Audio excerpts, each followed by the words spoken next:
you who were with us yesterday, and welcome to those of you who are joining us this morning or evening, depending on where you are. Before we start, I'd like to acknowledge the traditional custodians of the lands that I live and work on, the Gadigal peoples of the Eora Nation.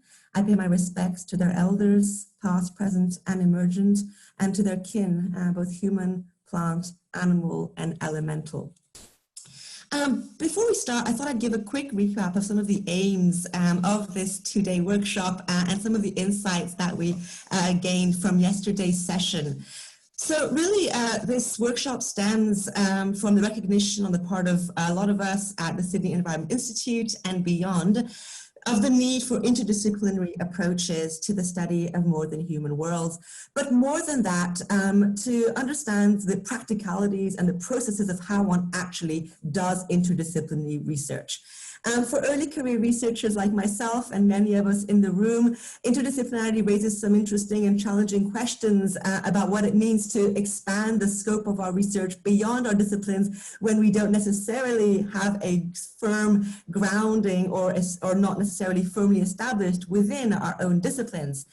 And while a lot of us here have engaged or are involved in interdisciplinary research with social science, arts, and humanities scholars, a few of us have ventured across the Great Divide to collaborate with scholars in the physical sciences. And we're very fortunate to have amongst our 8 speakers scholars who are precisely engaged in this sort of collaboration.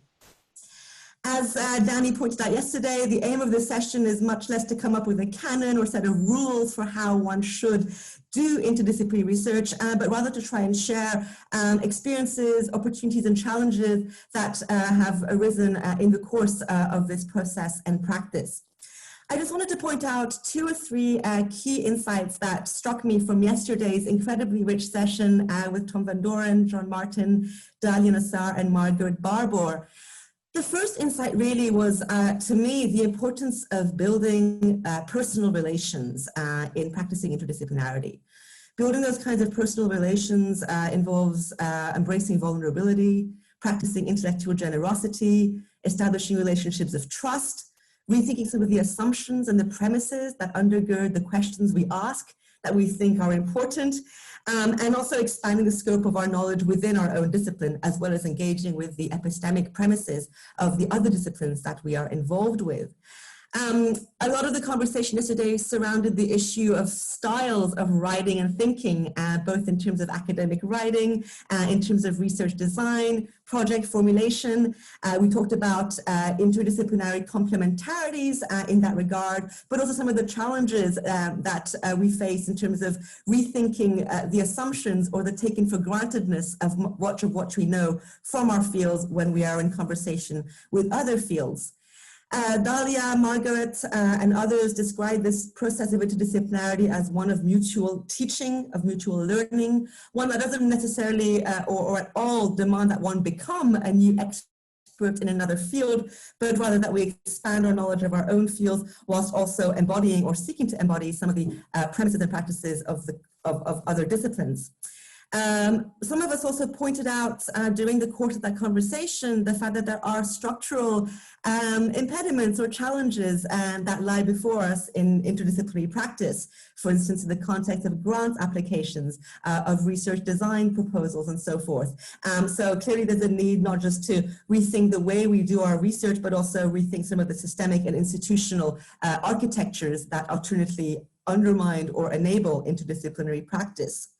We ended on a beautiful note, which was very much in the image of the ecologies and more than human worlds that we are researching, by pointing out that clearly none of this work can be done as individuals, both within our disciplines and beyond. And Christine Winter wonderfully closed our session by drawing from Maori philosophies and their relational ethos to speak about what interdisciplinarity means as a form of relational and ecological thinking. So those were some of the key insights that I gleaned from yesterday. Thanks again to our 4 speakers. Today we will adopt very much the same sort of structure. We will have 4 speakers who will speak as 2 pairs. We'll start with Danielle Celermajer and Arian Wallach, and then we'll hear from Emily O'Gorman and Bradley Moggridge. That'll be followed by a 5 to 10 minute response from Sonja van Wichelen, and then we'll open up the floor for a broader discussion, which hopefully will be less a sort of Q&A than a deliberative dialogue across the room and with our speakers. I'll be chairing the session today. If you have a question, feel free to type it in the chat room, the chat box. I'll be keeping track of the questions as they come in. And hopefully we'll spend about 45 or 50 minutes for that Q&A session. So without further ado, and unless I've forgotten anything majorly important, Evie? No, we're good. Okay, I will invite our first pair of speakers to the floor, Danielle Celermajer and Arian Wallach. Take it away. Thank you. Thanks, Sophie. Thank you. Evie and everyone for coming. Nice to see people again. I think, Arian, you're going to start? Yeah, and thank you. Yesterday was really interesting, and I think we'll find a lot of overlaps with the story that Danny and I will share. So I just wanted to start by describing how it is that I got to sit at a cafe outside of the University of Sydney where I met Danny for the first time, and it was love at first sight. You know, my background is as a conservation biologist. I was trained, I'm originally from Israel, and I learned to be a conservation biologist in Israel. And I came to do my PhD in Australia. And until that point, I thought that conservation biology was a really obvious thing. It's as obvious as the elves that are protecting the trees of the world against the evil orcs. That's what conservation biologists are. And I wanted to be an elf. I assumed that the work that I was doing was a pure good. I was using science to protect the world and the living world that I loved.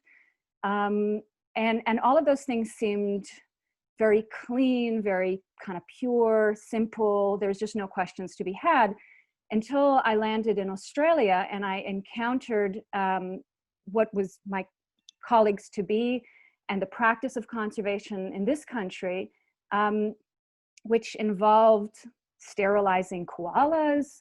It involved poison baiting foxes. It involved mass shooting megafauna like wild camels from helicopters, and all of these things were potential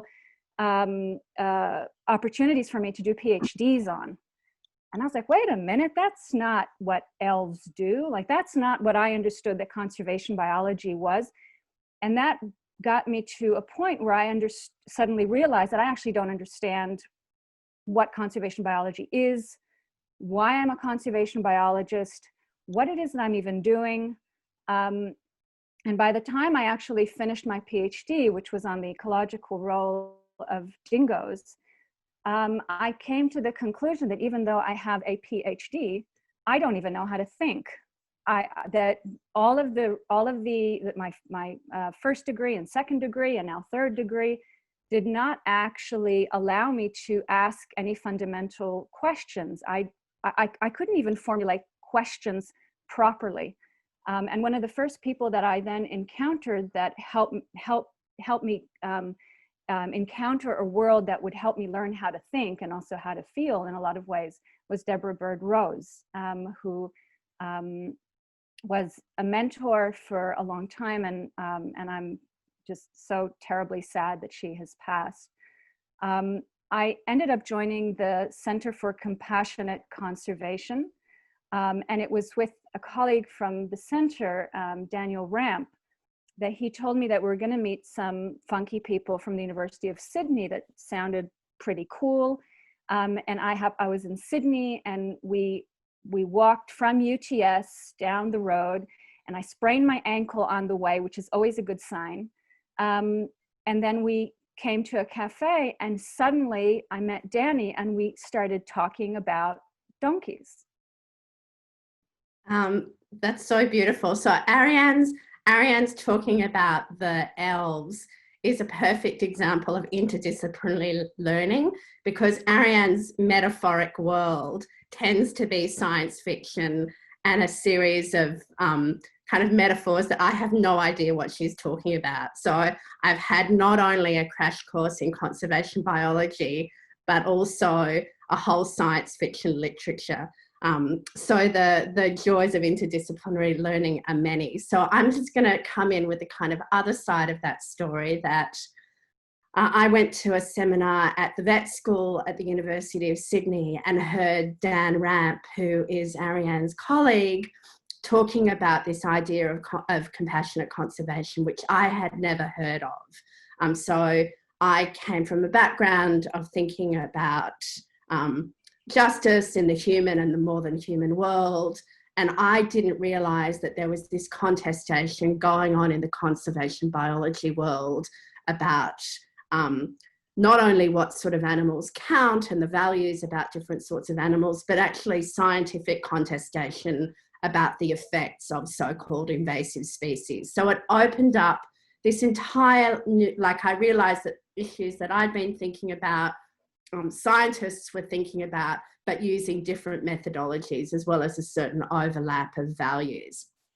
And so I wrote Dan an email and I said, do you want to have coffee? I'm really interested in your work. And he bought Arian. And so there was a type of organic emergence. And I wanted to so Arian talked about how did we want to answer this question of how did it emerge? And a few things felt really important to convey. So one was the kind of organic and iterative nature of the evolution. There wasn't an explicit plan. I wasn't looking to work with conservation biologists. It was a really fortuitous encounter. And it was the exposure to each other's works that seeded a set of possibilities. Going back to some of the conversations yesterday about research questions, we certainly didn't start with a research question or a project, but what we did start with was a common ethical commitment. So we were both really passionately invested in trying to think about what is the most ethical form of human beings living alongside the more than human world in the conditions of the Anthropocene, and how do we make sense of the different possibilities of intervention or non-intervention. And very specifically, as Arian said, we were both really interested in donkeys and the mass eradication of donkeys in Australia. What really catalysed the collaboration was that we were interested in how the other person thought. So how Arian approached problems and the sorts of questions that motivated her and the sorts of knowledges that she brought to it, that it wasn't just that I didn't know the content of the knowledge, I didn't even know that this body of knowledge existed. So it was like being told there was a whole other colour spectrum that somebody else could show me. And that was really, I guess what I want to convey is the kind of intellectual desire that, you know, Spinoza talks about, the joy of discovery. So there was a commonality of an ethical perspective rather than a particular set of knowledges. And also, because there is so much potential for misunderstanding and not understanding each other, I think that's come up a few times in the discussion, I think there has to be a real generosity of listening and a sense of humour. So very often, you know, that, and we're going to come back to this, one of us would say something like, every time I talked about any post-structural theorist or post-humanist, Arian would give me this look like, you know, I've got no idea what you're talking about. So that type of humour, which creates space for listening to each other, was really critical from the beginning. And I just want to link that to Astrida's really wonderful comments yesterday. Arian and I were talking about this as being a heteroepistemic relationship, so that there was enough difference to make it really juicy, but also enough openness and love for each other to give it that type of hermeneutic generosity. Do you want to say anything there? Oh, I think we're going to now talk about how we learnt to think together. And Arian, I think it's over to you. Yeah, I think, before that, after that first encounter at a cafe outside of the University of Sydney, that could have been, you know, the end of it, essentially. But what happened was, as very much thanks to my efforts to work with people like Deborah Bird Rose and ethicists and all sorts of people, it was really improving my science. I was suddenly able to ask questions that I couldn't ask before. And certainly for me, the science got a lot more exciting. And we, together with colleagues, were publishing work on introduced megafauna and how these like animals like wild cows and wild donkeys and wild camels are actually making places like Australia look ecologically a lot more like the Pleistocene. And that work was published and also got into the media. And because of that, I received an email one day from a landowner in the Kimberley, a place called Kachana. And he wrote to me and said, listen, I really like to hear about your work on megafauna. We've got these wild donkeys here. And they're the last ones left in the Kimberley. There are about 200. For the past 40 years, there's been a mass kill of all the other wild donkeys. We're talking about hundreds of thousands of wild donkeys shot over the years. And they want to shoot the last ones on this property. And I don't want them to do that. How about you come over and help us stop the kill? And I said, listen, I'm absolutely with you, but I'm an ecologist and a postdoc. And it's very, very expensive to get out there. For me, it was 3 flights and a helicopter, over $2,000. So I told them, listen, I don't think this is a good idea. I think you should spend that money on a lawyer, not on a postdoc ecologist. But they insisted, and while we were going backwards and forwards, and I was trying to convince them not to spend the money on me, I wrote to Danny and said, listen, would you by any chance be interested in going to the Kimberley and seeing if there's anything that we can do for this remaining, in a sense, endangered small population of wild donkeys? And before I think Danny managed to break the laws of physics, because somehow before I even pressed send, there was a response with a capital Y, capital E, capital S, 3 exclamation marks, and that was it. We then essentially our whole research and collaboration happened when we got together at Kachana. Yeah, so I wanted to say of that, I just want to read a quote from a book of Isabel Stenger's that I think really captures something important about this. So Stengers writes, the term commons has also been used to talk about those who unite around a common, a river or a forest. The success of the movement derives from those who were initially defined as utilising something, seizing hold of questions that they weren't supposed to meddle with, and conferring on the commons, which was so often defined in terms of rival utilisations, the power to gather them, the commons having the power to gather them, to cause them to think, that is to say, to resist this definition and produce propositions that it would otherwise have rendered unthinkable. In brief, to learn again the art of paying attention. So the fact that Arian and I formed our collaboration on this, 750,000 hectare piece of amazing land in the Kimberley, by the river, looking for the donkeys, on the ground, under the stars, I think that was critically important.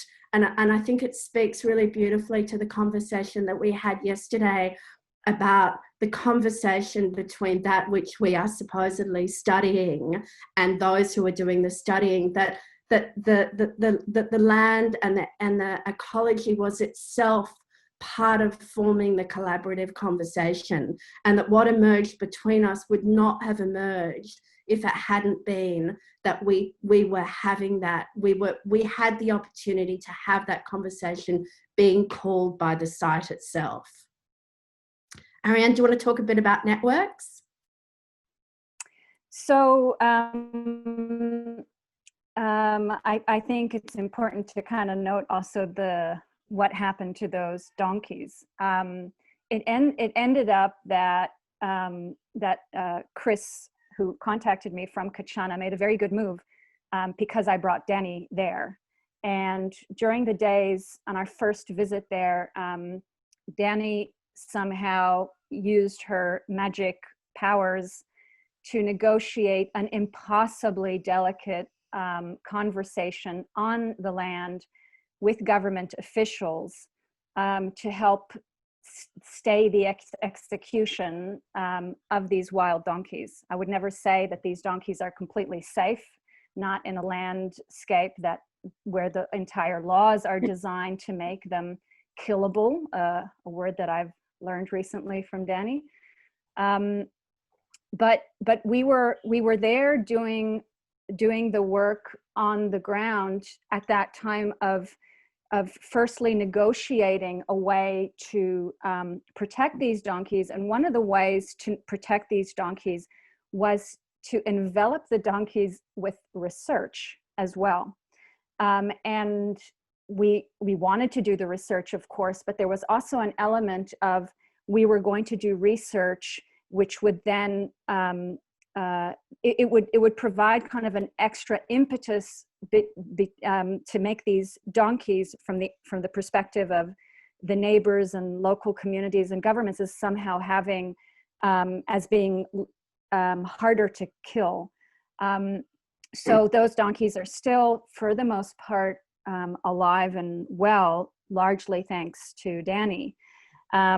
And while we were there and we went and visited a second time, we were then trying to figure out, okay, how are we actually going to create a research project together? I mean, I can throw in the kinds of things that I would do. So for example, I'm interested in the ecological function of megafauna. So I would ask types of questions like, you know, how do donkeys influence vegetation communities, or how do predators, particularly dingoes that I'm interested in, how are they, is there a predation force on the donkeys that influences the donkeys' populations and their ecologies, and so on and so forth. And then there were the kinds of questions that Danny was asking that a lot of it I didn't even understand, or I didn't understand the connections, I didn't understand the language. And what we ended up doing is creating something that I thought we'd share now, a sketch of that I thought may be useful to those others that want to do interdisciplinary work. And that was creating, yeah, we created a network. So as an ecologist, I like network analysis is one of the tools in ecological work. Think, for example, food webs. And there's a lot of different kinds of mathy stuff that you can do with networks. But the nice thing about networks is that they make you think three-dimensionally, which is what ecology tries to get you to do. So for example, if this was the an outcome, I don't know how well you can see the colors on my screen, it's not that obvious, but in green were things that I threw in would be the kinds of elements of the world that I would tend to study as an ecologist. So the dingo, of course, there is in the middle for me, and there's a line running between the dingo and the donkey. So I would ask an ecological question like, do dingoes prey on donkeys, and does it affect the donkey population? And that in and of itself is a research question, that little line. Now, networks are also familiar in the humanities I don't quite understand how and how it works, but both of us had that kind of shared language. And so we created in blue some examples of how a humanities framed network would emerge. So for example, there's a box in blue called policy and law, and another box on norms and values, and you can look at the connection between how values inform policy and how policy informs values. And the lines in blue are connecting these kind of relatively pure within discipline humanities questions, and in green, kind of pure ecology questions like donkey vegetation. And then in purple, if you can see, I hope you can see the colors, is where the two disciplines overlap. So for example, there are laws and policies that influence donkeys, and there are values and norms that influence the laws that influence donkeys. And so we started sketching out this network where we could say, okay, these are the ecological questions, these are the, let's call them philosophical questions, and these are where they interlinked. And this, from this kind of network thinking, we could design a truly kind of merged project. That's great. I just want to add to that I think it's also a really good example that that I use network thinking in one way, and Arian uses it in another way, and they didn't have to be the same. They just had to, again, it's like Stenger's, for those of you who are familiar with it, Stenger's and Latour's concepts of diplomacy.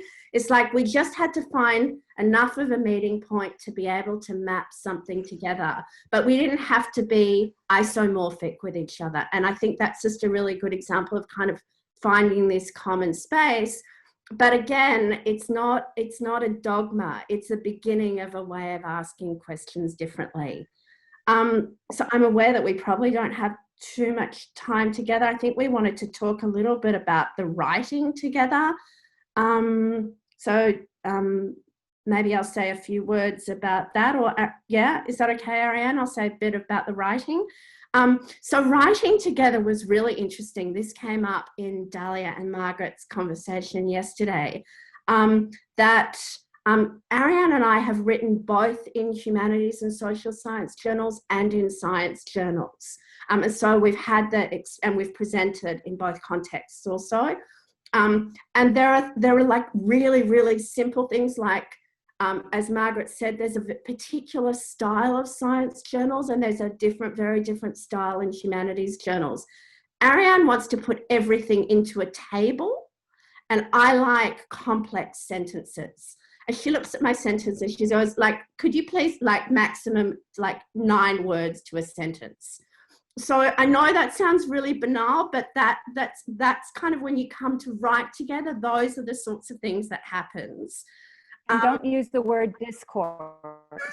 But that's actually a really good example of something else that I wanted to talk about, that we use terms and theories and we get kind of lazy and dogmatic about them. And one of the beauties about having someone come in from another discipline is they have that innocence of asking questions that we've sometimes stopped asking. And so when you write with someone outside your discipline, you actually do have to, I think Dahlia talked about this a little bit yesterday, you do have to explain things in ways that maybe you get a little bit lazy about. So there was a kind of interrogating each other, but also, again, Dahlia and Margaret talked about this yesterday, trusting each other's expertise.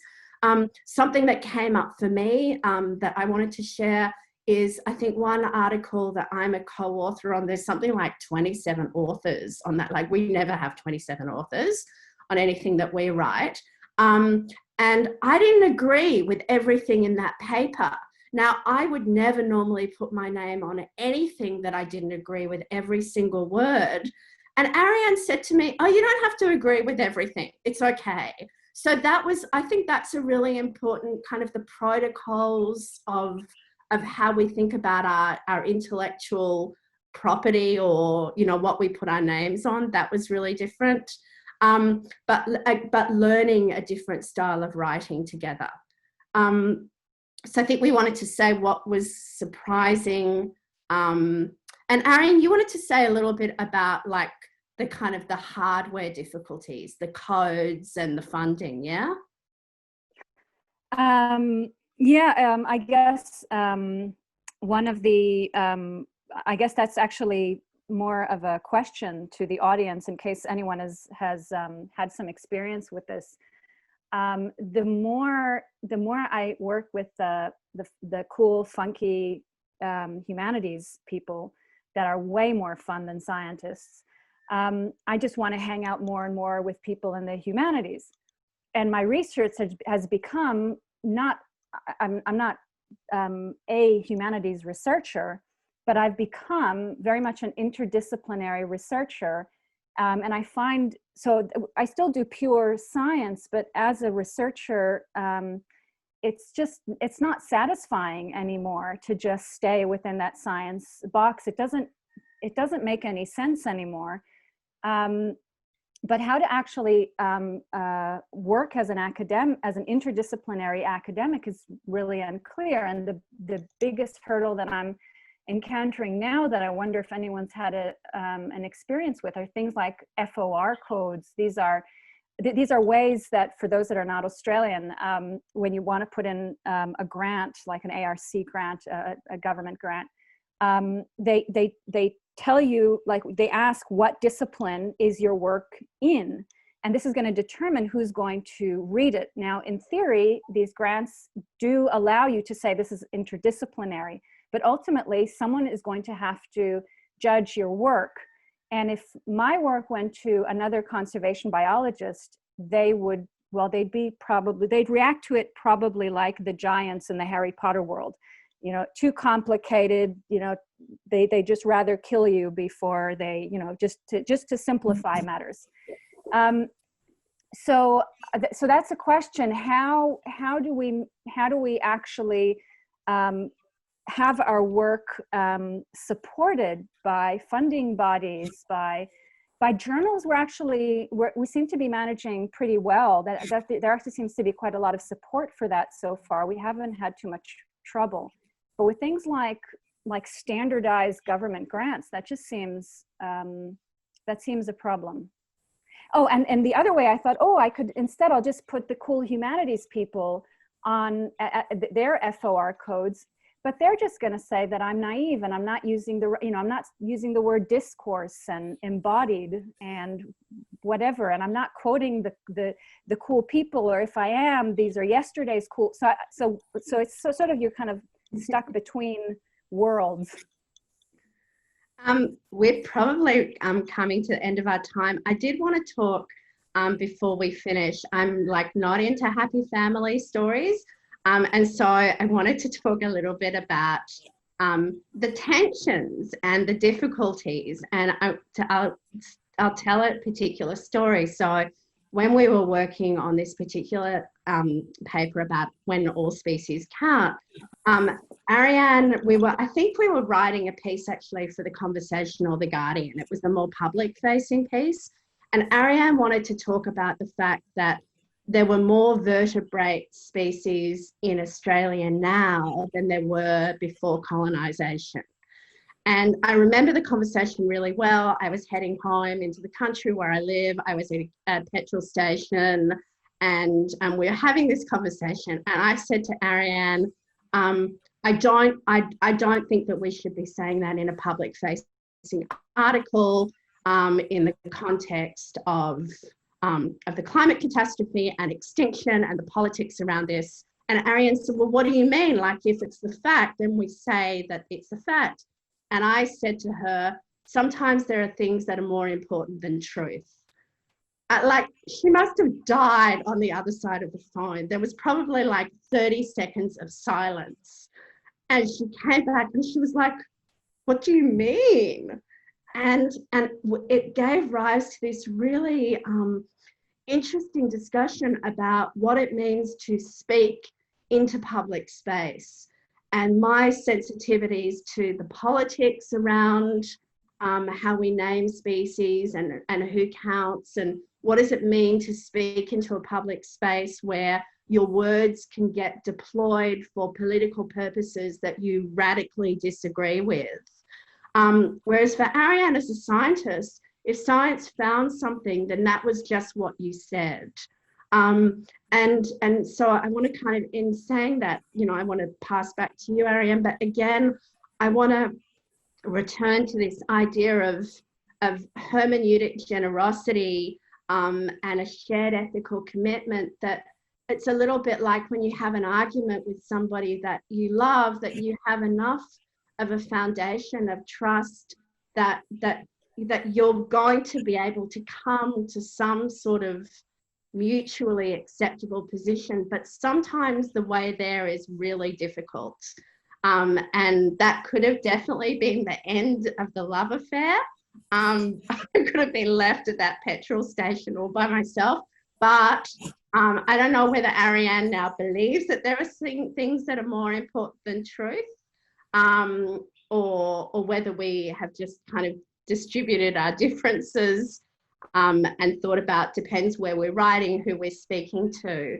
But for me, that was just a real example of you can find these places of real, like permaculture, you know, where difference meets and it's really juicy, but it also means that there are going to be some really tough differences that you have to negotiate. And for me, part of what has been really important in getting through this has been a real love of curiosity and also a tolerance for fumbling, right? We're so used to being expert and kind of knowing what we're talking about, although I never really feel like that. But when you're in this space, you've got to get a lot more used to, or I've had to get a lot more used to having really being in a very opaque space. So Arian, you want to say something else? Hopefully in a minute and a half, Arian. Oh no, yeah, I was just gonna say, I think that described our first fight really well. So, I'll just reiterate that if there's one thing that I've learned by working cross disciplines is being humble. I mean, if science teaches us one thing, is this sense of extraordinary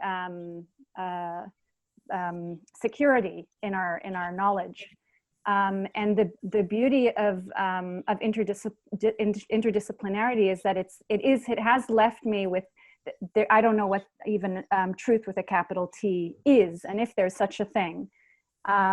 So this humility that the interdisciplinary process generates is then wonderful, because from humility comes a lot of curiosity. Wonderful. Thank you so much, Arian and Danny, for that wonderfully lively conversation and for putting into practice the humor and humility that you've identified as key ingredients in interdisciplinary research. We do have a couple of questions, but I think I might keep note of them for now and move straight to our next set of speakers. We'll keep the questions for the discussion. So thanks again, Arian and Danny. And I'd like to invite Brad and Emily to speak now. The floor is yours. Sorry, that clap was for you, Danny and Arian, not for myself and Brad. So the way Brad and I are approaching the presentation is Brad's going to speak first and acknowledge country, introduce himself and some of the larger issues informing our work in a collaborative. And I'll talk, introduce myself and look a bit more at the collaborative process itself. Hi everyone, thanks for having me on here. I'm going to share screen. I've got a PowerPoint. I enjoy PowerPoints. Sorry for those that don't. All right, I got 15 minutes to get 65,000 years worth in, so I better be quick. Indigenous research methodologies in a more than human world. It's a challenge that I'm facing day to day since I've entered the world of academia, but also since sort of leaving school and wanting to be a scientist. So yeah, I'm currently Associate Professor in Indigenous Water Science, the Centre for Applied Water Science at University of Canberra. I was doing a PhD, just about to finish, but COVID stopped all that, so I'm on hold, unfortunately. So I was lucky to receive an offer of associate professor, so I had to take it. So this is my mob. I acknowledge everyone's country that they're on today. I'm a Kamilaroi man from northwest New South Wales. I do what I do because of the people in this picture, the past, the present and the future. And, you know, to give them a voice in areas that we don't have a voice. And I think water's a key part of that. So I'm on Ngunnawal country in Canberra and been here for about 10 years. I live the dream. I'm on Marbo Boulevard, so literally living the dream. And in a suburb called Bonner, which is after Uncle Nev. So yeah, that's I'm really living the dream. My mob is a big family. So mum's one of 14, and Nan was one of 9. Grandfather was one of 12. So we have a stupid amount of cousins and second cousins. And I think we lost Nan in 2015 at 95. And at that point, there was about 220 descendants from her and Pop. So big family. Australia always seems to respond to a crisis, unfortunately. We're very reactive. You know, we had the 1,000-kilometre blue-green algal bloom in the Murray and Darling, and we got the National Water Initiative out of that. We had a mega drought, and that followed the Millennium Drought. And you know, this is the new normal, unknown normal. Species extinctions, and we've got a review of the Environmental Protection Biodiversity Conservation Act, and you know, there's a lot of gaps in that. But I suppose, unfortunately, there's a view that they need to cut that tape, and obviously the cultural tape doesn't really get a mention either. Coral bleaching, millions of dead fish in the Lower Darling at the end of last year, and you know, we had the native fish recovery strategy come out of that, and to try and get native fish back. But we had some good flows in the northern basin that got to the southern basin, and then unfortunately parts of the southern basin, the Lower Darling's already dry. So, you know, unfortunately we've got COVID and we had the fires, so the water issue always goes off the table. And then, yeah, as mentioned, we had the devastating fires and a couple of groups that come out of that with long acronyms. And I suppose my point is, when will Australia give us a go? And, you know, Victor Steffensen said that on ABC Australian Story when he was talking about cultural burning. And, you know, I think that's an opportunity now. So for me, this is day one in the colony. Any chance you could show us where to find water? So they were asking of our knowledge from day one. And I think, you know, there's stories of the mob in showing them freshwater springs and things like that from day one. So, but they stopped asking. And I think it's time to give us a shot again, because the place isn't that good. So water for me, it's protected by law. I'm sort of going to give you a bit of a story of where we've come from and the opportunities ahead as well. It's in the songs, dancing, dreaming stories, and the art. It's very strong. That's my totem, the carpet snake, Yabba. And he sits at my front door, hopefully protecting our house, just grappling people as they walk in if they're bad spirits. So traditional water knowledge for me is how our old people knew water. We've got to reconnect with that water.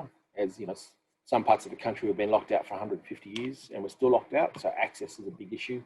We need to tell our stories and our science our way, validate the knowledge for our people, develop Kamilaroi water literacy resources, because water is a complex knowledge. Water law, water regulation, water management, water policy. A lot of our mob just are, unfortunately, you know, they're not informed enough to make an informed decision. And we also need to value and protect those water sites. Where is our water voice? I suppose this is history of water policy 101. We're the driest inhabited continent on Earth, and we're the oldest surviving culture on the planet. We don't have a say in water. I just don't get that. But these are some of the reasons why we don't have a voice. We're always impacted by decisions that exclude us. We don't have a treaty. We're an afterthought or out of scope or never mentioned in big issues like caring for country, And I suppose I always look at what people do after the welcome to country, or if they have a wrap, what they do with that. Because, you know, an acknowledgement and welcome to country is not enough. Hearing what we don't have, there's review after review. We see the closing the gap review again, more amendments. And in the water space, we have the triennial assessment and looking at the National Water Initiative. And it's the same old story. And there's no accountability for states or territories. They're not Aboriginal voices telling our story. And there's no disrespect there, but it's time. If you facilitate that opportunity, you need to step back. And fish kills, we saw that extremely obvious in the Darling. There was 2 independent science committees formed, one by the government and one by the opposition. One was run by the Academy of Science and the other was run by the Murray-Darling Basin Authority. And not one of them had an Indigenous person on as an expert. So we're only there as storytellers.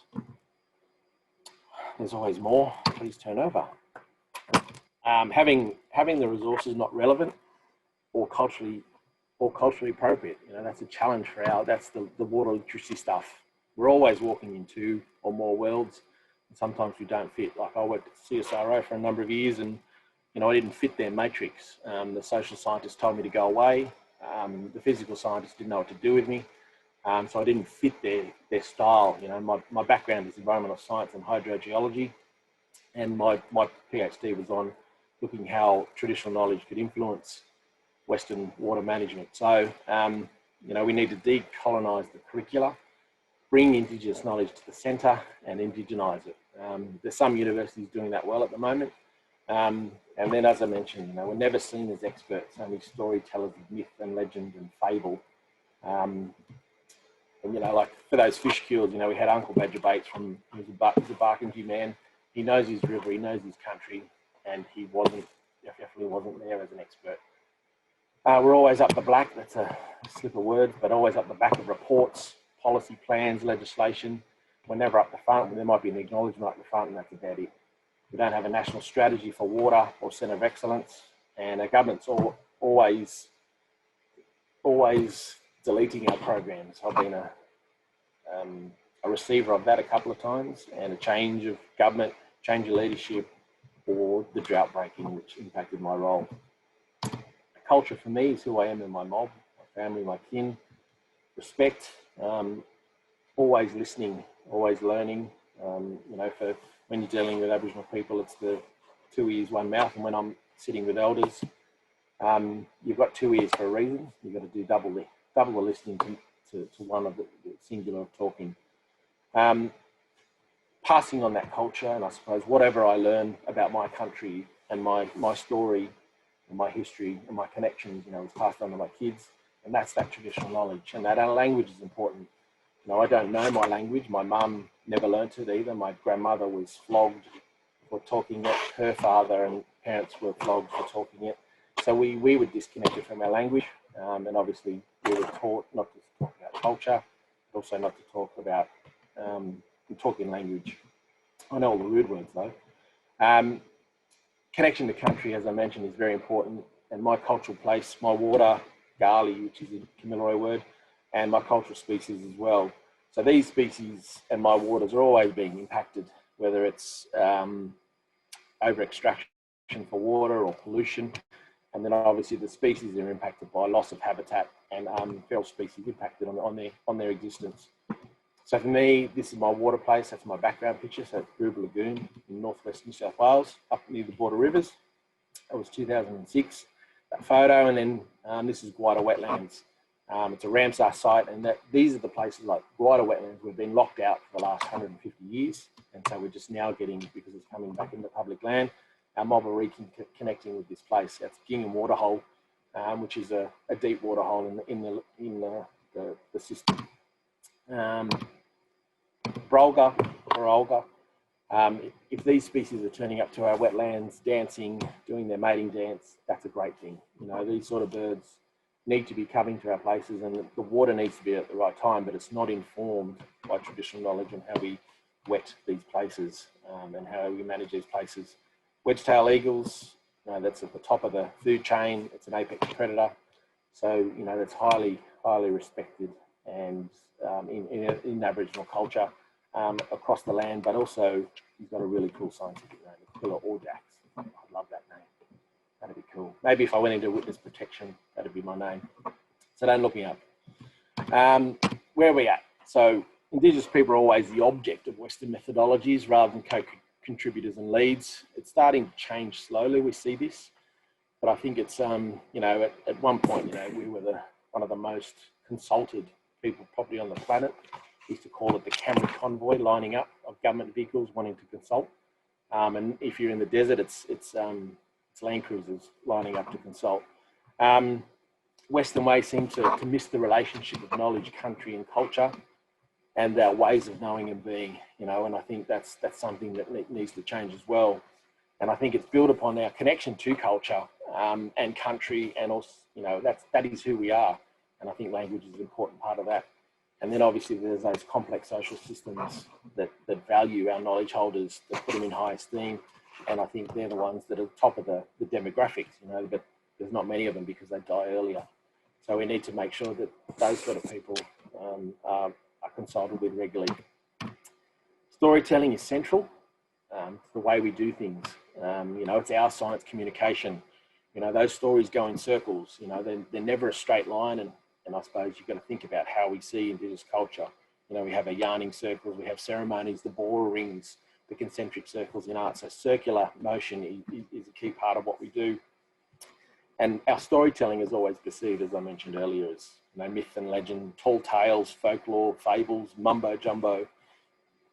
And that moves traditional knowledge from the realm of fact or science into the fiction. So, you know, that's what the colonizer does best. And I think it's, and obviously there's no acknowledgement of the thousands of generations of observation of this country. And that's what Indigenous knowledge offers. It's not just a story. You know, when you look at that picture, I think, you know, you can see the Murray-Darling Basin in the southeast, and, you know, it looks like the lungs of the country, and you've got the Lake Eyre Basin above it in the yellow. But then as soon as you move away from the eastern seaboard or the coastal regions or the wet season in the north or Tassie, you know, it's desert. You know, it's 70% semi-arid, and the knowledge of these places still exists. And I think that's the bit that we don't celebrate in Australia, and that's that knowledge that doesn't fit in. And, you know, but unfortunately, the challenge for researchers is the diversity of all our mobs. You know, we've all got different languages, laws, landscapes, cultural practice, capacity, status, and governance. But it's not that hard. We're really nice people. You should have a chat to us now and again.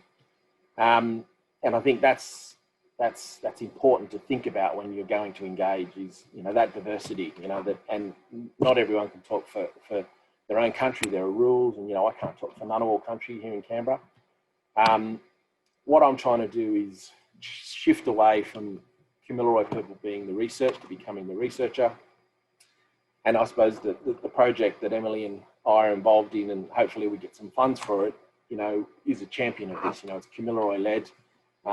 Myself and a couple of cousins are heavily involved, and we're trying to bring the next generation and the elders involved as well. You know, I'm always learning and how I relate to people and countries, and do my research for my people. It's not, whereas, you know, I suppose a Western way of thinking, it's gained and owned individually.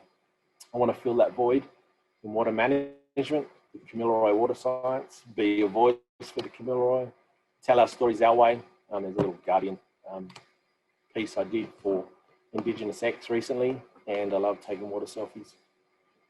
Thanks so much, Brad. I'm going to talk a bit about the collaborative process.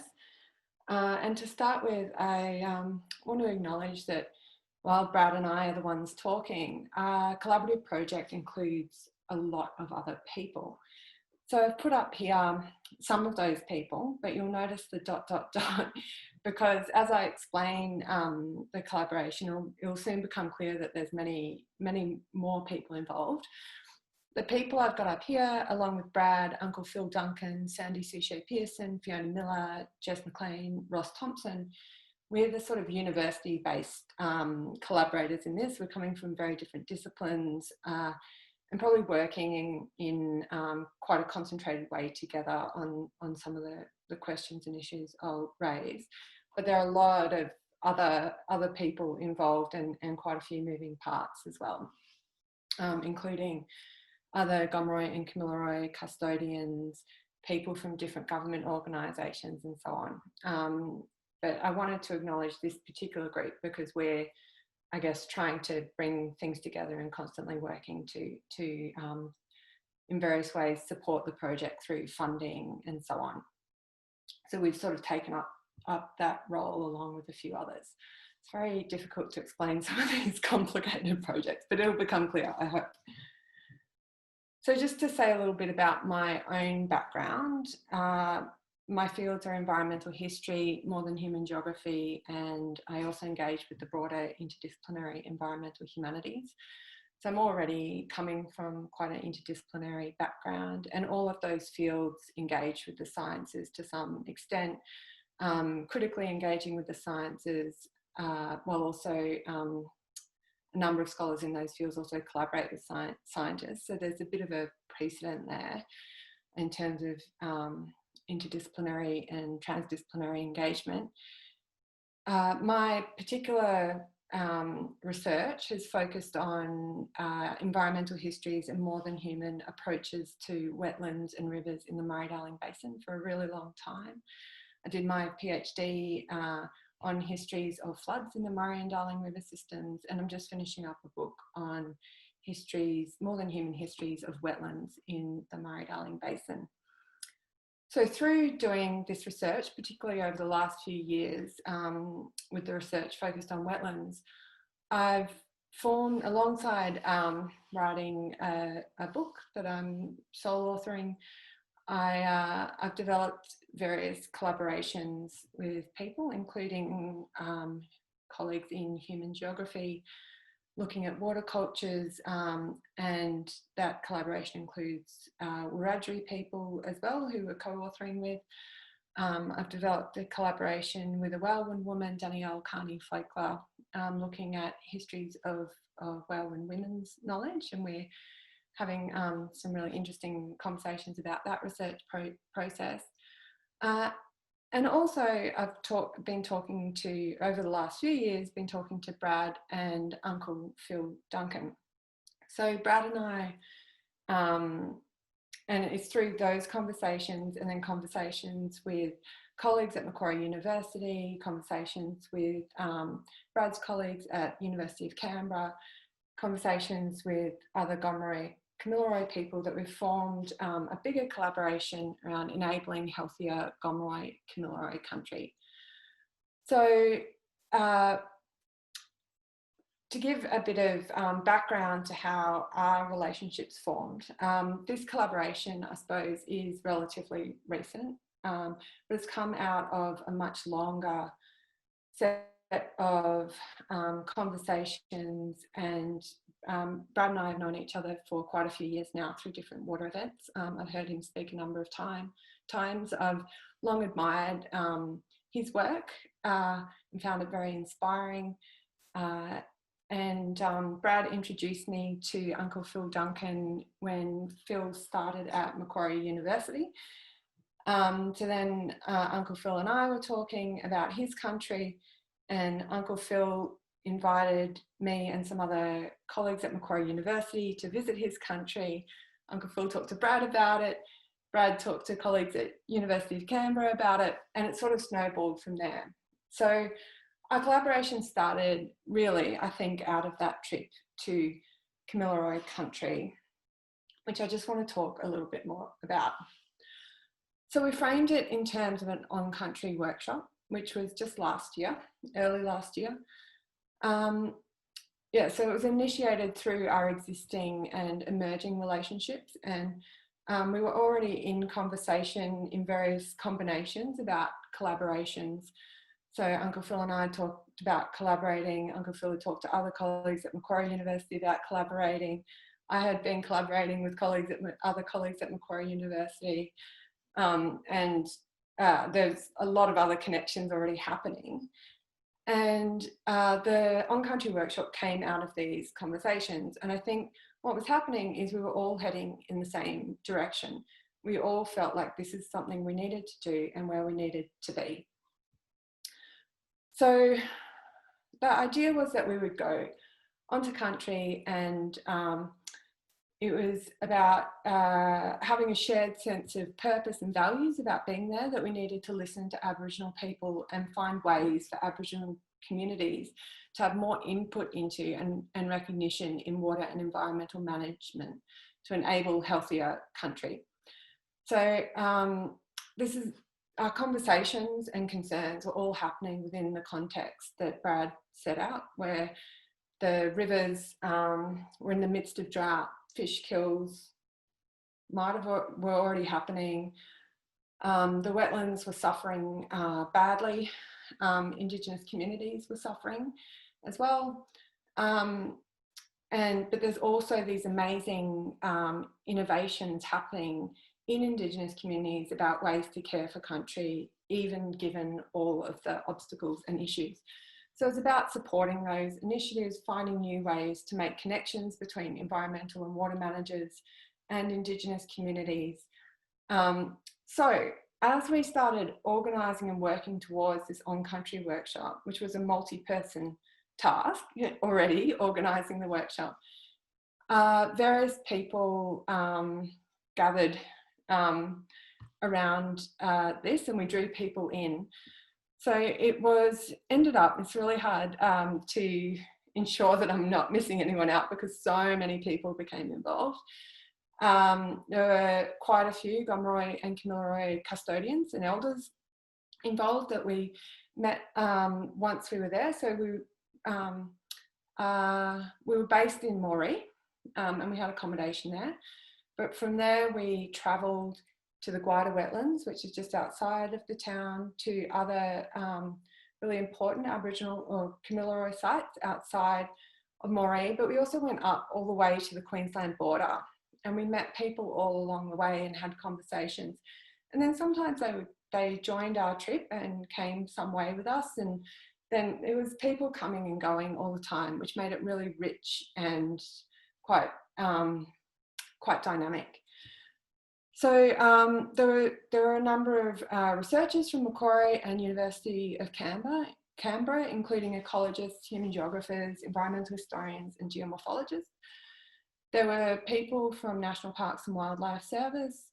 There were people from the Murray-Darling Basin Authority, people from the Commonwealth Environmental Water Office. And I think I'm estimating there was definitely about 25. It might have gotten up to 30 on particular days or depending on what we were doing.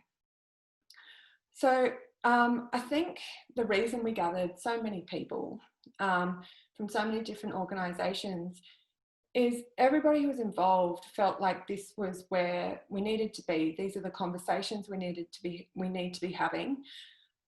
We might have come there from different directions and through different disciplinary lenses, but we felt that listening to Indigenous people and sharing transdisciplinary knowledges was critical for ensuring healthier country and supporting healthier country. So a key aspect of the workshop and our collaboration is that, or subsequent collaborations emergent, is that it is Indigenous led and that it's about sharing knowledges in a respectful way towards a common sort of goal. So that's a picture of some of the people who were probably there for most of the time, and that's us in the Guida wetlands, which, as Brad mentioned, has been in private hands for quite a long time, quite a few years, decades. It's made up of former pastoral properties, which have now been bought by the government. So yeah, issues of access were really interesting, and we saw apparently there's a bunch of cattle still roaming around in there. We saw a pig as well, and a lot of birds and other critters on our travels. It was an amazing trip. So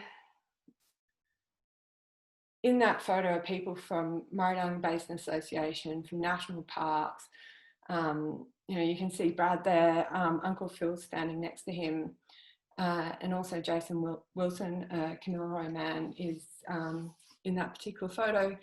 And then we've also got you know, ecologists, human geographers, a bunch of PhD students as well, and myself as an environmental historian.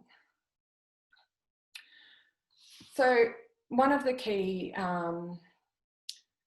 purposes of this workshop was being on country. So we spent some time in the Guida wetlands at other sites. So I was lucky enough to go to Birribirra Lagoon, which Brad mentioned, which was amazing. And then we went up to the border rivers, and we stopped along different places and different days. We were doing different things, listening to different people at different locations as well, and being on country. So that's how we were getting around, with our 2 4-wheel drives and a 12-seater bus. I'm not sure I should show that photo because the insurance probably doesn't cover off-road. And yeah, as I said, being on country, key aspect was listening. So that was something we were all attentive to. Just heard some amazing stories, found out amazing things. It was really a great trip. And then we also spent some time in between our travels painting and talking, reflecting and sharing. So I think this was actually a really crucial aspect of the trip in a way, and it gave us a day of rest because we were doing a lot of activity, but also it gave us a moment to talk about our experiences, have some of those transdisciplinary conversations and interdisciplinary conversations, pull out some of the key issues we thought were coming out of what we were hearing from Kamilaroi people, and talk about next steps and so on. So that was actually really crucial. And it was so interesting to see what people painted, because they were painting what they had experienced on the trip, and they had all noticed different things. I think part of it was disciplinary, the different disciplinary lenses people were bringing, but also different cultural lenses, and also just what they had happened to experience, because at different times we had split up into different groups, and then we came back and we could share our different experiences if we hadn't all been there. So some of the key questions that informed the workshop and that continue to inform our discussions and are now informing our collaborations. How can Aboriginal people have more sustained and meaningful input into water and environmental management? And how can we enable healthier country? So on this trip, we all decided we needed to keep doing something together, and that we needed to do some research on and some transdisciplinary research on the places that we had been to, and in collaboration with the people we had been meeting and speaking to, and each other. So it's hard to explain. So it's not a group meeting and speaking to another group. It's sort of a bit more amorphous than that. So key here is the research process going forward, which is, as Brad and I have already said, Indigenous-led sharing, and a focus on transdisciplinary sharing as well. We're working towards identifying key issues, and we've started to do that. So one thing we are working towards is 10 points of best practice engagement for environmental and water managers, trying to work with Indigenous communities, so best practice ways of engaging. And as part of identifying key issues, we're also talking about how best to use our different skills. And we started to do that a little bit at the workshop, and it just sort of organically happened. So, you know, I'd happened to be standing next to Ross, who's an ecologist, and we were looking out at Beebra Lagoon, and, you know, we're looking at some of the land use changes, and then Brad had come up and we're talking about, you know, well, how would you approach what's happening here as an ecologist, and how would you approach what's happening here as an environmental historian? And so we started to think about how we could come together, but it's an ongoing conversation. And I just wanted to also recognise that these research processes and the key issues we're starting to identify are always more than human. We're working with, on, as and for country, and that these are also always in our minds and our purpose intergenerational. So at each stage we're thinking about how can we bring in younger people, younger scholars, younger Kamilaroi custodians. It's a process of sharing embedded within the research process,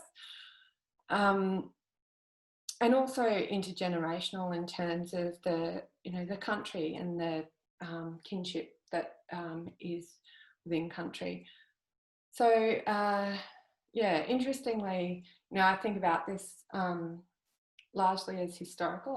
I'm always looking back, but it's interesting for me to think about about intergenerational processes as moving towards the future. So it's sort of an expansive view of that intergenerational connection.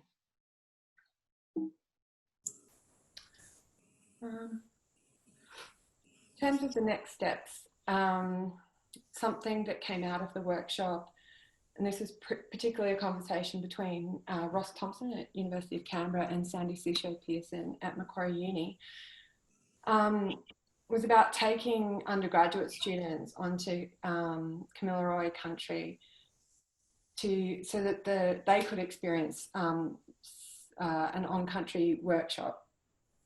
And that's something they've been working towards. They were supposed to do it this year, but COVID has happened. And so I know at least in the class that Sandy is running, there is a student, instead of going to Gomeroi country, that student is, I think, listening to this presentation as a recording. So shout out to that student.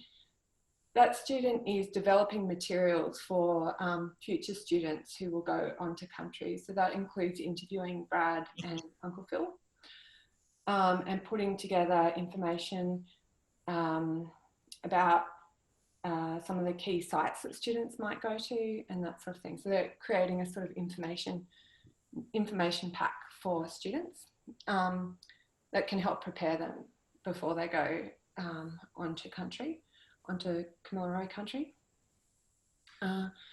We're continuing to build our relationships as collaborators, and we're continuing to identify key areas for attention.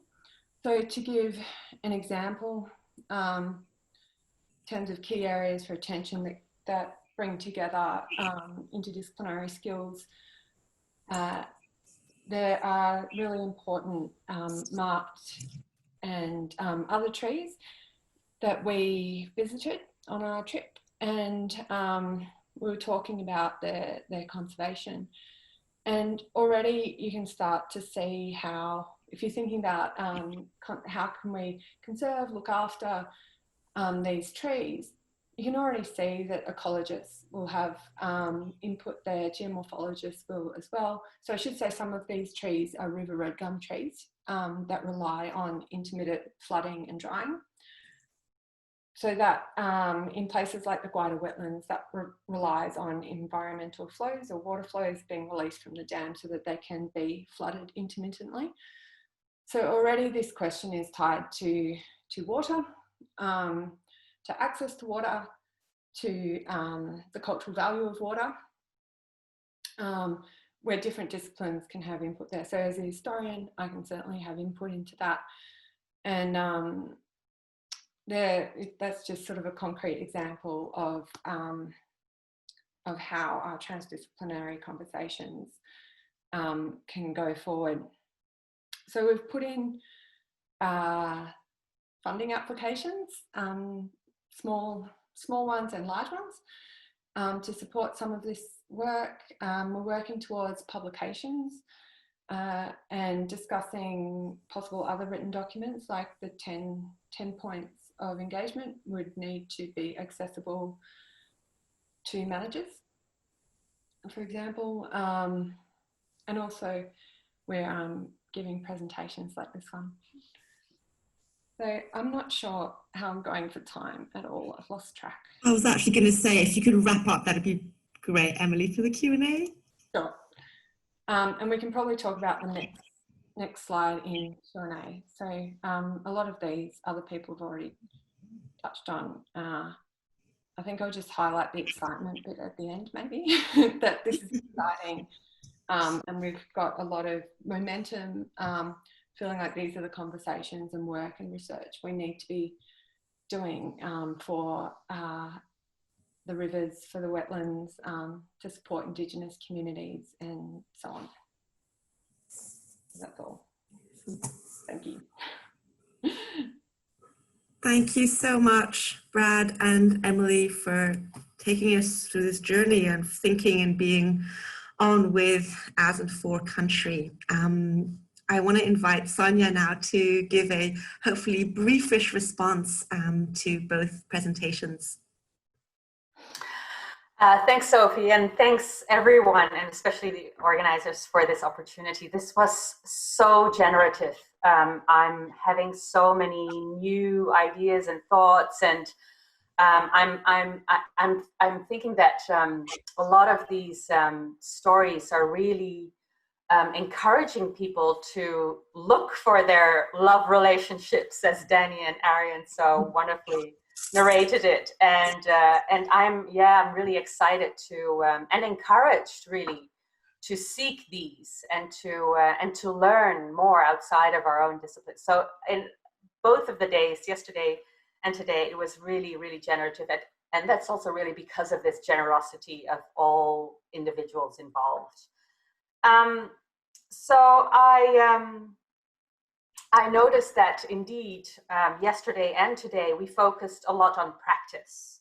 So, we talked about the clarity of research questions, some technical methodological problems, different ways of writing, and I was so happy to see Stengers, the work of Isabel Stengers, being referenced a lot of the times, and it's a philosopher of science that I engage with a lot too, and I think she is very helpful in thinking about these kinds of processes.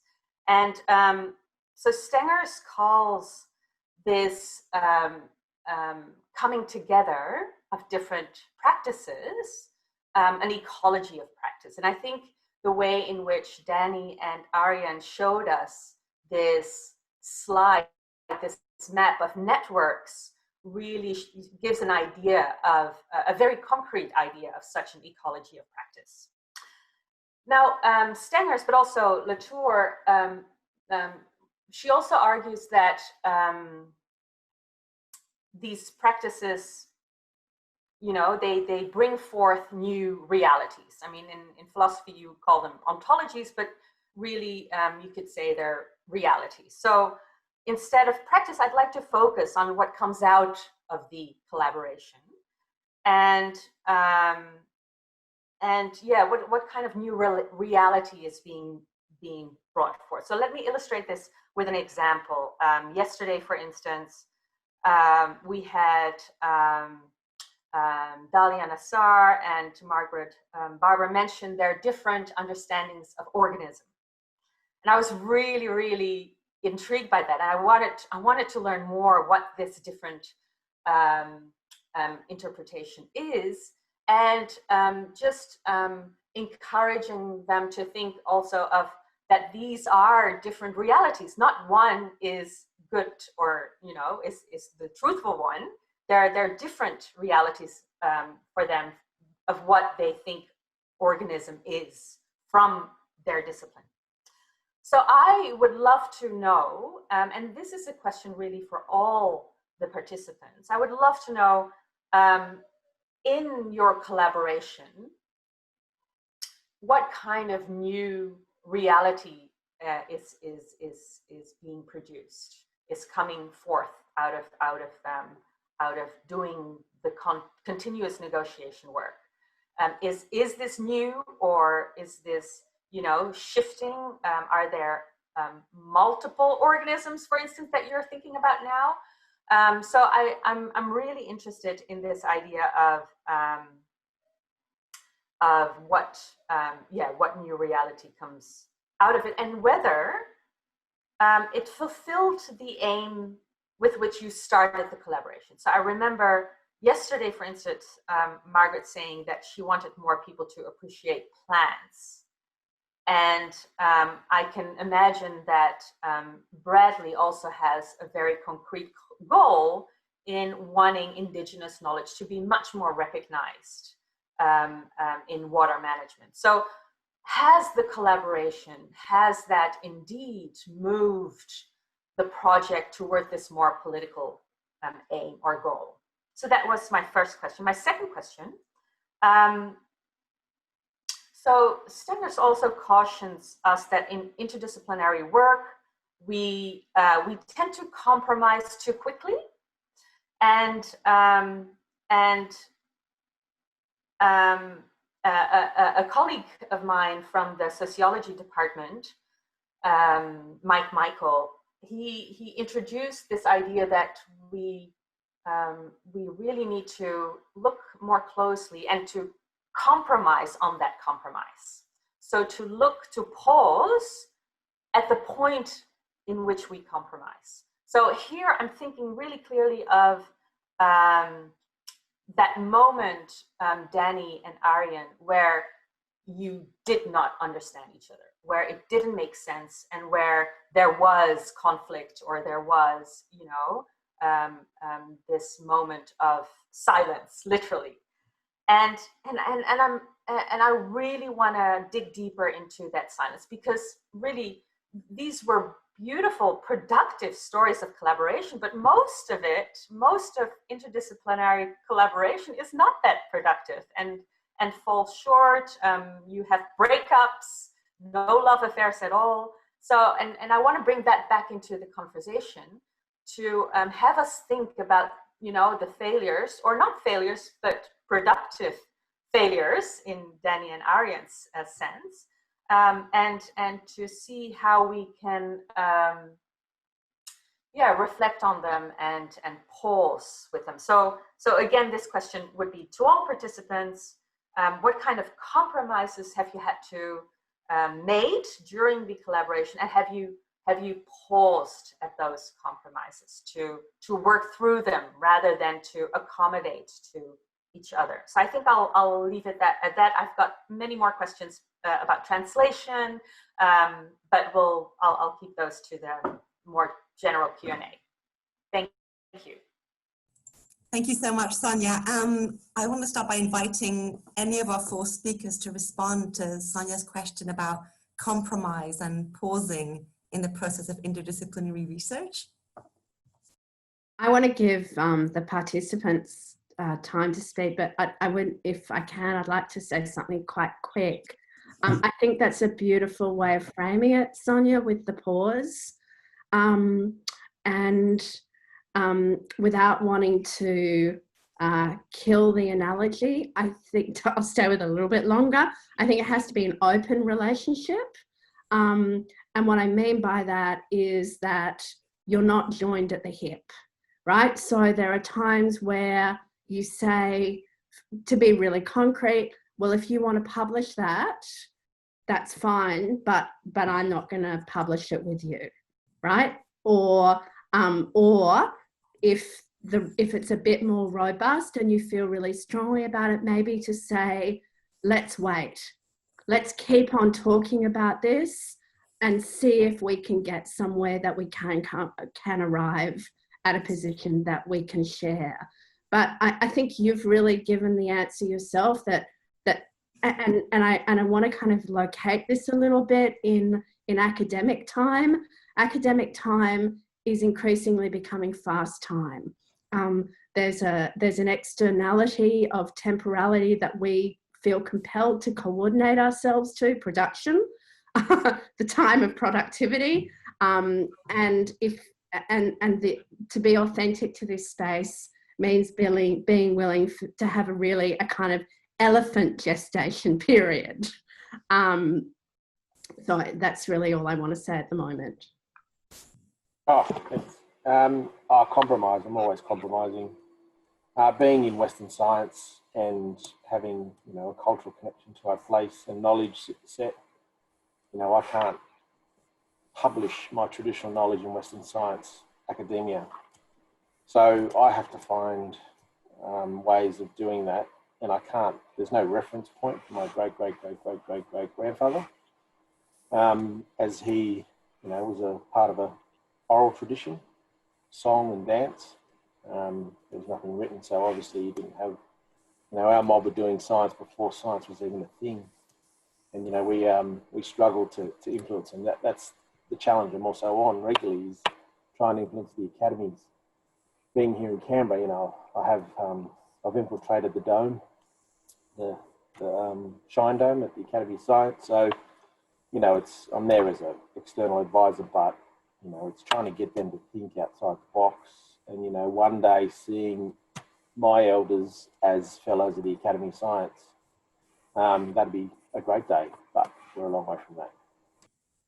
I guess I was just going to go back to some of the lessons that we didn't talk about too much, and pick up some of the things that Danny was saying as well about the time frames of academia, and something Brad and I were talking about yesterday, was that one of the risks to these sort of collaborations are those funding timeframes, where if they're formed around a specific task, like a funding application that has a end date on it, and you don't get that funding, or so on, it can be a real risk. And that's part of the reason that solid relationships are important. I think this has come up already, that those relationships mean that you can weather those cycles, and that you're working from a shared commitment and interest in particular issues or approaches or whatever, and then you're looking for ways to support that, rather than just going for a funding application or something like that. And I think you do need to pause, and so having those relationships being strong is really important, because it does take time. You do need to figure these out. A lot of us haven't had the kind of interdisciplinary and cross-cultural conversations that happening in the different projects we're doing, and so it is a transformative and learning experience. And I think that's the other thing I was wanting to pick up, I think that Arian mentioned, is in her explanation of her transformation, or maybe it's my interpretation of what you were saying, which was that you sort of need to be willing to be transformed, and you have to be taking a step towards that already. Thank you so much, Emily. We do have a couple of questions from the chat room that I'm just going to read out because they're pretty beautifully phrased.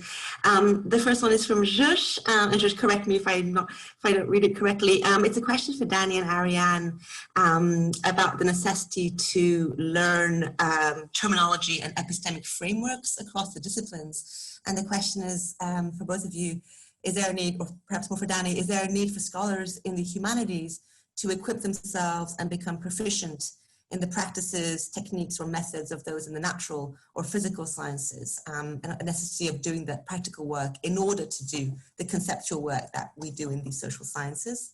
I really like the way that Dahlia and Margaret answered that yesterday by saying that it's not about becoming an expert in the other field, but perhaps having both enough trust of the other person, but also you do have to have enough literacy to be able to find that common space, or that shared space rather than common space. One thing that I would say that maybe Arian wants to talk about also. So I have a pretty strong view about theory. And for me, theory ought to do what the word theoria means, to bring light to illuminate. I don't want to be ableist about my language, but I'm just using the root of the language. That theory is supposed to allow us to see things that we couldn't otherwise see. It's not supposed to obfuscate and exclude. And so sometimes I would use some theory and Arian would go, what is that? I hate Foucault, or something like that. And I would be a bit insistent that actually I'm using this because it's helping me to see something. And Arian, I really want to see if we can see it together.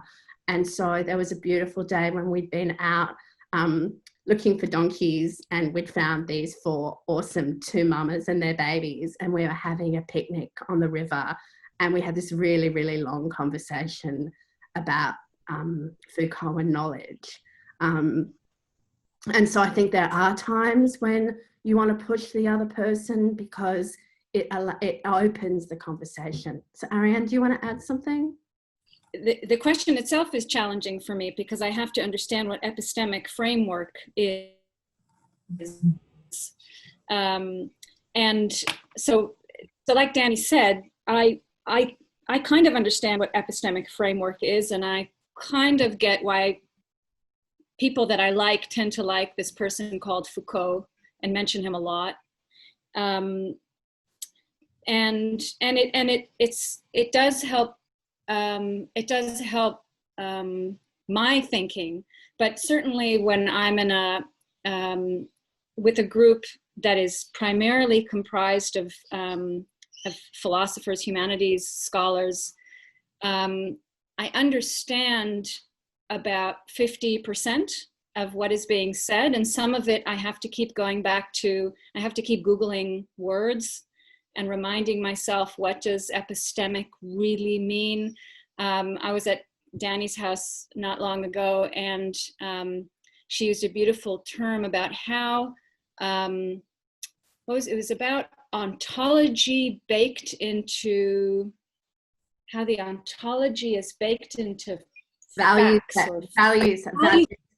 baked into ontology.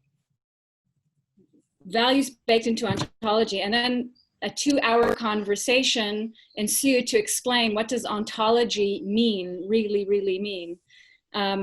So yes, and similarly when we're doing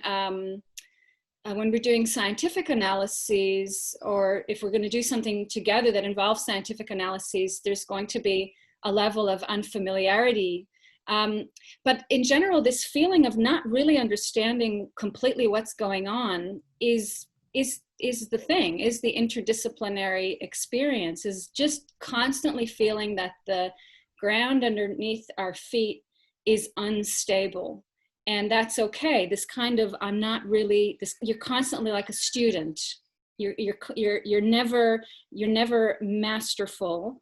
You're always trying to understand. You're never quite getting it, and yet you're getting something with this, but with a kind of, but the boundaries of that and the, it's not solid. It's just, okay, I can kind of see what you mean, and you can work with it. You can actually do something with it. So even though it's not solid, you can still do something. So yesterday when we were talking, I didn't mention some of the maybe bumps along the road. There weren't very many, but what I thought it's relevant to just say a few things about them. One was that we were in one time Margaret and I were in a kind of a workshop context, and some questions were brought up that ended up leading us in a very unnecessary tangent, I should say. But then we really got caught up. I don't know if Margaret knows what I'm talking about, but and in particular, I got really caught up with explaining why I thought there was something really problematic and reductive about a certain scientific perspective, and that it was really unreflective, and then I ended up telling Margaret how she needs to read all this contemporary philosophy of biology that was disagreeing with this particular perspective. And what I think we came to realize was this is a tangent, and it's actually so unnecessary for our particular interest. And that was really helpful to just see that this can be put to the side, and we don't need to be discussing all of this theory and all of this this is really actually quite controversial question in the philosophy of biology. And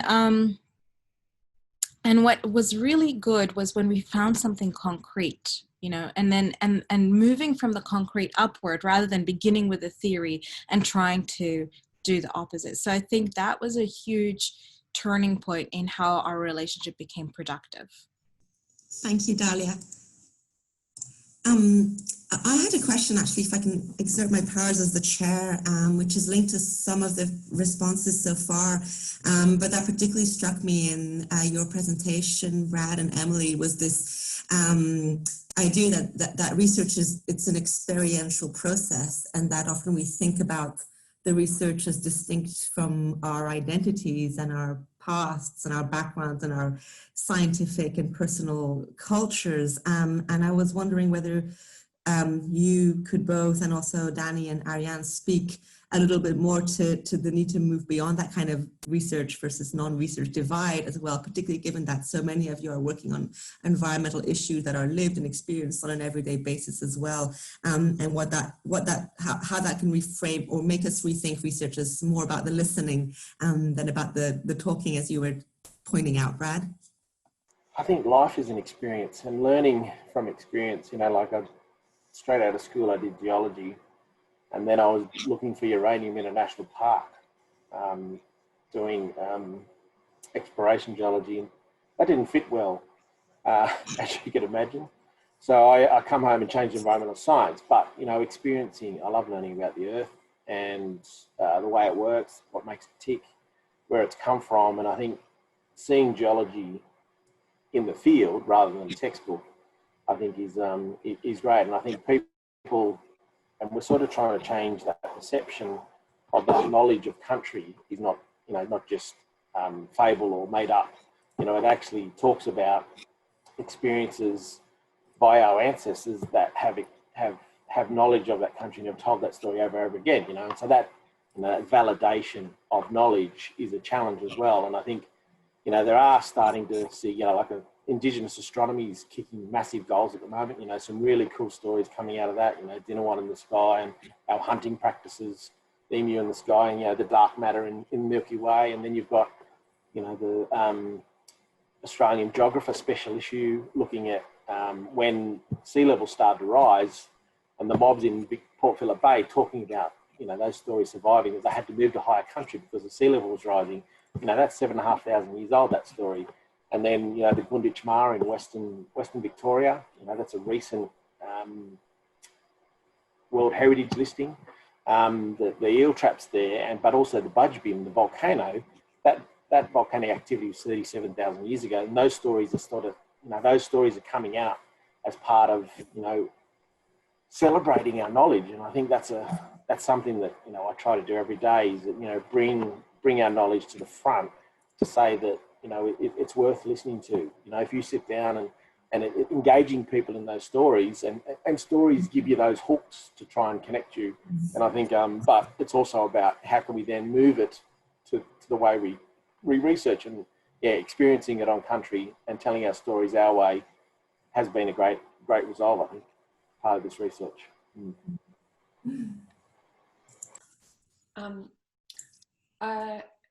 I guess my way of approaching your question, Sophie, is to think about some of the scholarship happening in interdisciplinary modern human work, which calls for a resituating of the human. But if you take those calls and scholarship seriously, you need to resituate yourself personally as well, as a researcher, and sort of recognise that what you do in the world as a person, as a researcher, so on, matters. It helps to shape worlds. So I think it's a sort of call for all of us to think about the work that we're doing as part of our presence in the world. And yeah. Thanks, Emily. I think this brings me to a question that I wanted also to raise earlier. Can you hear me? Yes? And that's one of translation, and I think the translation question is a political one. So and I think the most I feel the most frustrating and the most compromised one is that of Indigenous knowledge in our Australian context. And so I was wondering what we're doing, what we're all doing here in terms of the participants that have spoken is really, you could say, basic research, right? Your the iterative process of trying to find out the research questions and trying to see what's at stake really suggests that it's about basic research. So now I'm wondering, and this is probably a long-term question, not something that you would want to ask yourself now because you're in the midst of doing the research, but to all participants, how will this fantastic form of research and the outcomes of the research be translated to have states, but also, you know, the private companies that own a lot of the localities that you've visited, Emily and Brad. How can it speak back to those powerful institutions and make a wave in not only the scholarship that we engage with, but also outside and the public, that indeed, as Margaret yesterday says, that people do appreciate plants more, that we do incorporate Indigenous knowledge more in a more everyday locality. So I think we're all invested in this translation. So I was just wondering how with our collaboration we can make these translations effective within the constraints that we have, whether that's academia. So Astrida also was saying in the chat, we need to think about protocols of collaborative work, and so that it becomes recognized, so that we can, you know, go to this next stage. Maybe actually that is the idea that we could work, you know, bring forward coming out of this event. So yeah, how can we bring it to that next stage after we've done this important interdisciplinary and collaborative work?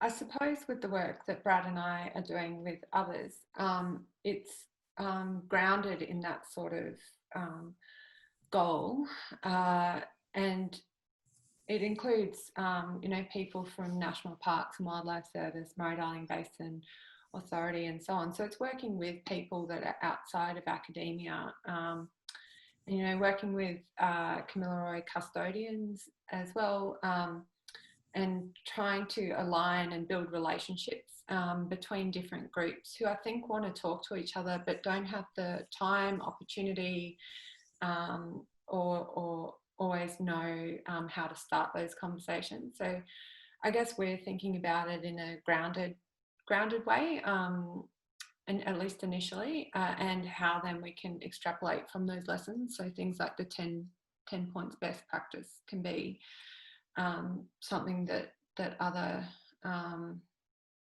that can be relevant to other places, other communities, and so on.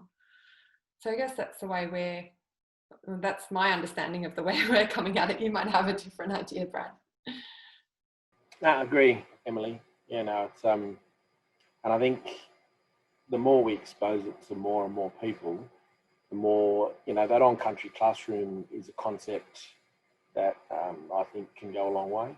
And, you know, the more we explore it, the more we write about it, the more we tell people about it, the more we get people to experience that, you know, I think that it's only going to grow, and it could be a way into the future. You know, like I think I look at the curricula. You know, there was a question earlier, I think, or statement from Kari, you know, and I think we are challenged in that our knowledge is not at the centre. You know, my son's in year 11 now, and we had to fight to get him to do an elective on Aboriginal studies.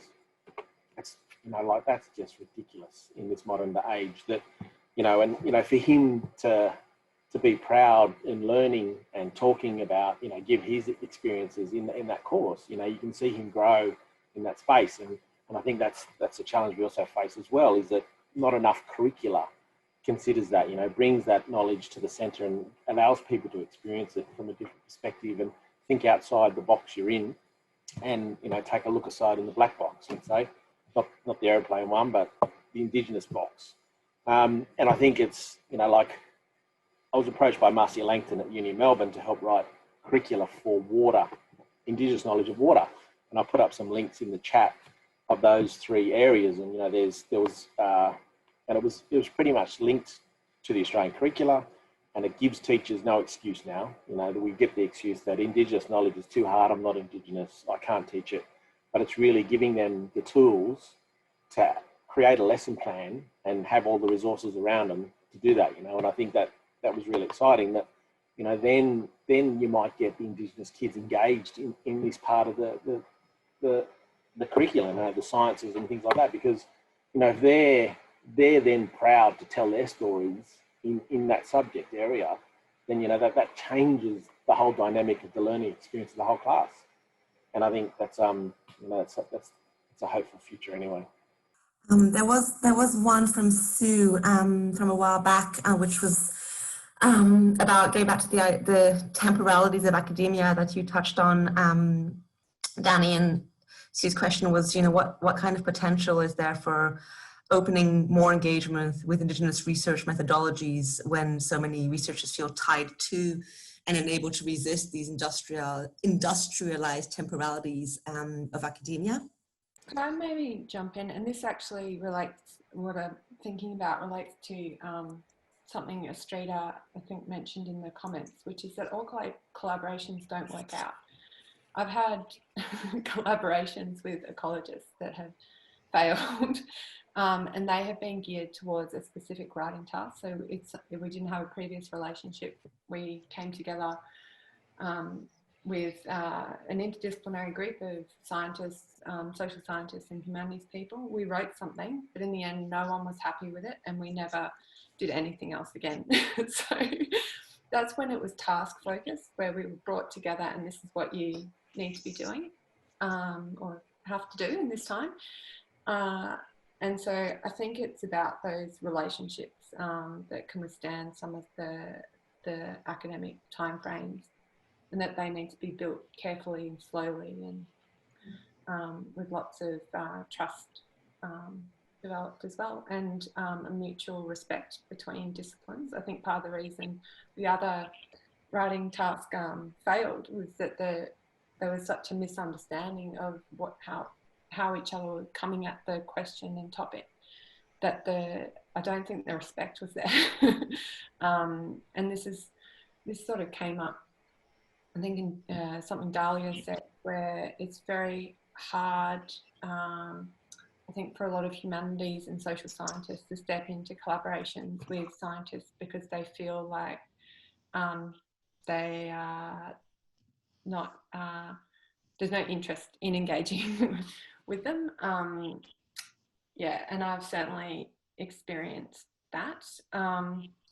At the same time, I think, and this is something Brad and I have talked about, there's a real need to respect cross-cultural knowledge. So thinking specifically about cross-cultural engagement, that Western knowledges and Aboriginal knowledges need to be treated as equal, and there needs to be a robust and transformative exchange, but that mutual respect. I think it's important to talk about power and hierarchies here as well, that the situation of people who are in vulnerable academic positions or outside the academy, people who are more junior, is very different to people who are in secure academic positions and more senior. And I do think that there's a responsibility of people who have the type of protections that some of us do to create buffer zones, because I'm less likely to lose my job than someone who is in precarious work, and I think and we also ought to be asking that of the people who are heads of school and deans and so on, to recognize, I think Sue put it really beautifully, that the industrial temporalities of academia are hostile to nurturing porosity to Indigenous knowledges, but also to these kind of slower collaborations. And so I don't think it's an individual question only, I think it's a really institutional question as well. Thanks, Danny. We're almost at the witching hour, so I think I'm going to have to bring the session to a close. I think so many of the issues we've talked about are pertinent to research, but also vastly transcend that realm, both in terms of the conceptual work, the methodological work, the ethical concerns, the experiential dimensions. I think we've covered a ground that is far broader than just research, however defined. I want to thank all of our speakers today for these incredibly inspiring talks, which show that there are precedents in the making, that there is hope, that there are transformative practices and collaborations underway, that we have so much to learn from.